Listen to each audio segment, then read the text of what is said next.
Well, thank you, I think, Tark. Um, yeah, I would rather have nobody else than Tark do that. So, but thank you for that. I want to thank the cooks. What a great meal. Really good. Um, the best dry ribs you've ever had were here today. So they were very, very good.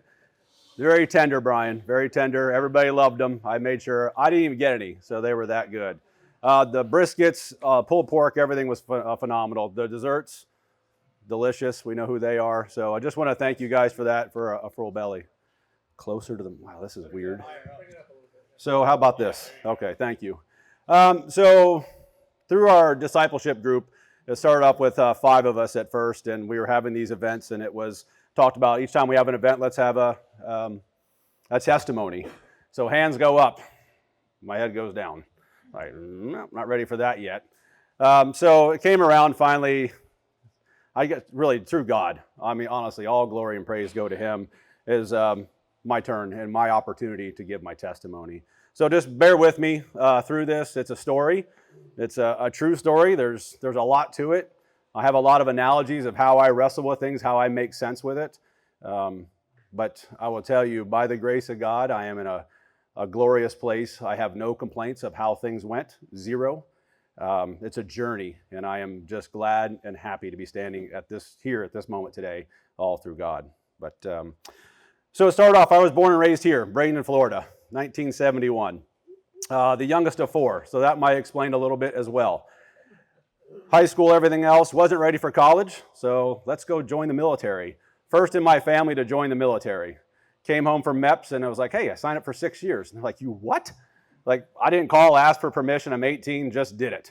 So here I am going off to Fort Knox, Kentucky for basic training. Going to be a helicopter pilot. Mechanic. And I'm going to work on the Hueys.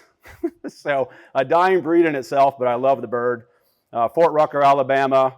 And then I just had a horrible duty assignment. So I go to Fort Carson, Colorado. I get to learn how to ski, go hike mountains. Met a good friend of mine from Montana, taught me how to hunt.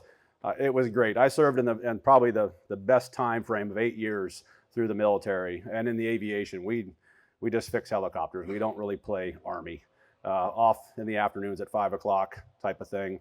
Then I came down on orders to go to Germany, but Gulf Storm broke out, so they rescinded all the orders.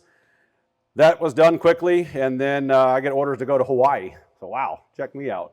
So now I go to Hawaii to hone some surfing skills and some water stuff that I love doing. And lo and behold, I met a young lady, and we got married over in Hawaii back in 95. So kind of get through this pretty quick. We have a couple kids. Got out of the military, and I moved to Canada, where my wife was from. And we started working on the family cattle business. So was working in auction marts, was steering bulls, calving, whatever you have to do with all of cattling. I've done it all. It's a lot of fun. It's a rewarding work. Working in the family business isn't always good, so there was an opportunity to go work the power line. So 5 years became a power lineman, climbing power poles, setting power poles for all the oil industry in that region. And that was a lot of fun, rewarding. I love heights. It was a great job. It was time to move, so we came down to Florida in 2001, and to just quickly move to it, 02. Going to bed, Easter Sunday night. My wife makes a sigh. I'm like, what's wrong, babe? Just, I don't love you anymore. It's like, wow. I mean, wow. I didn't know what to say, what to do, except whatever I did wasn't the right reaction. I had 2 young daughters in another room. I went in there and just was holding on to them and just watching and anticipating what this was going to happen to me. So went through a divorce, amicable. It was an easy split. It wasn't ugly. It was split everything, nothing. Neither one of us are money driven, so that was no problem. Sold the house, went through it, and then did our best at raising kids. Through that time, I guess I got to back up real quick. I was born and raised Catholic, so all the way through St. Joseph Catholic Church, did that all the way through CCD, First Communion, confirmations, all those types of things. So I was growing up in the Catholic religion, so always knew Christ, always did. But our marriage was not godly at all. We were not going to church. We were not talking about God. We were not in the Bible. We were not raising kids in the church. We were not talking about anything, just living for ourselves. That's what we were doing. So go through the divorce, pride shot, no confidence, no nothing. Thought of the inevitable of let's just be done with this whole thing. I'm out of here. Luckily, I know God had a hand in that, and that didn't happen. And then started getting my confidence and my courage back. Not a good time, full of sin, full of pride and all about me. Everything started with I. What am I going to do? What am I going to say here? What am I, all the way through it. Have a landscape business, and long story there, I meet my wife. A neighbor, actually, that I cut the yard for, introduced me to her and calls me up one night. He says, all you have to do is ask. I'm like, ask what? He says, I went over and talked to Kristen. You just got to ask her. I'm like, oh, man, I don't date customers. But lo and behold, we go on a couple of dates, and she says, hey, would you like to come to church with me? I'm like, yes, I would love to go to church with you. Where do you go? She goes, across the street, CPC. I'm like, yes. So started going to church. We started dating in November, asked her to marry me in February. We were married in July of 2006. And just at that time, dated, you knew what you wanted, and I found her. And so it was a great relationship and just building. Through the last, will be 20 years here in July, we definitely have had our ups and downs, no doubt about it. But what's steady is this church and God and the men and women of this church.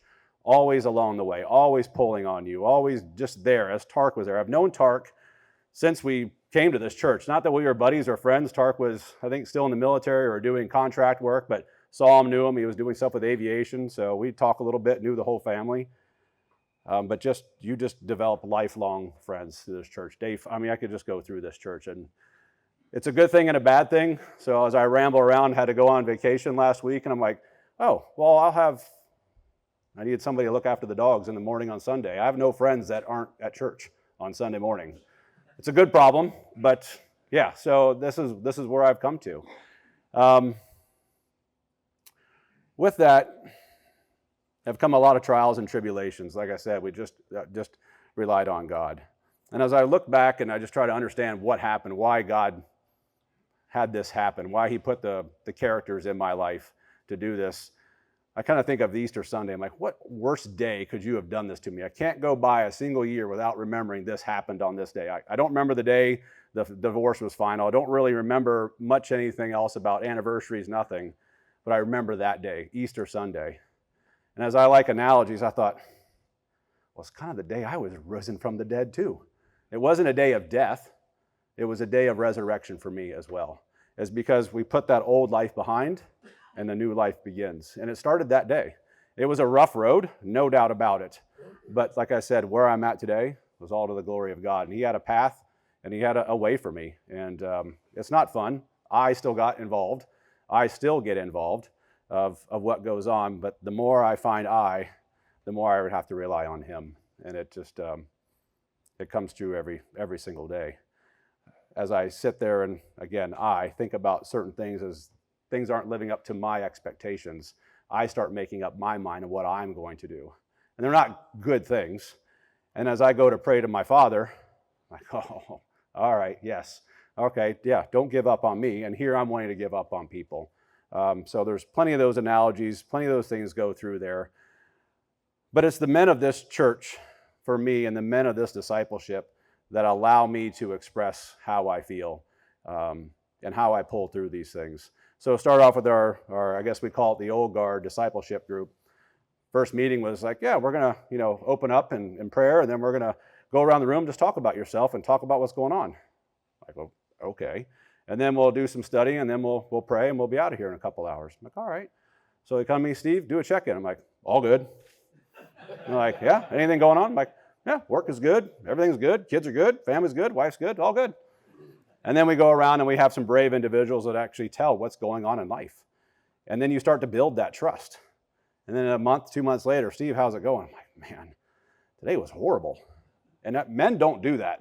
Men always, for me, have that bravado, that full big chest, and I'm good. I can handle this. I can do this by myself. I don't need you. But once you soften up and get to trust these men in your group, boy, I tell you, they are there to edify you and help you, not to make fun of you, not to look down on you and think that you're weak and that you can't handle it. They want to be there. All men want a purpose, and here we are giving each other purpose to help one another through Christ.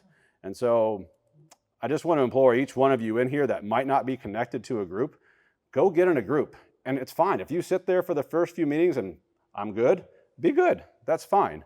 But show up. And I will tell you, those men that are in that group will pour into you like no other. You will look forward to that every other week, going in and seeing those guys. They become your best friends. I don't know how many people are friends with Brian Ford, but I'm one of them. So, yeah. I'm one of those guys. There's not many of us, but I'm one of those guys. So,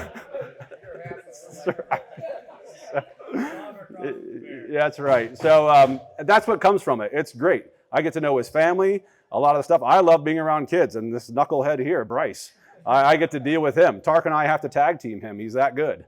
So all these things bring joy, and we bring love and learn through God on all this. That's all I can say is like pour into your fellow men and listen to God.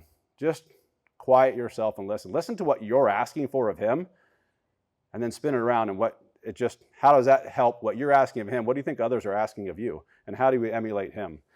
One of the verses, so I don't butcher it, Lamentations 3, verses 22 and 23, just stick with me.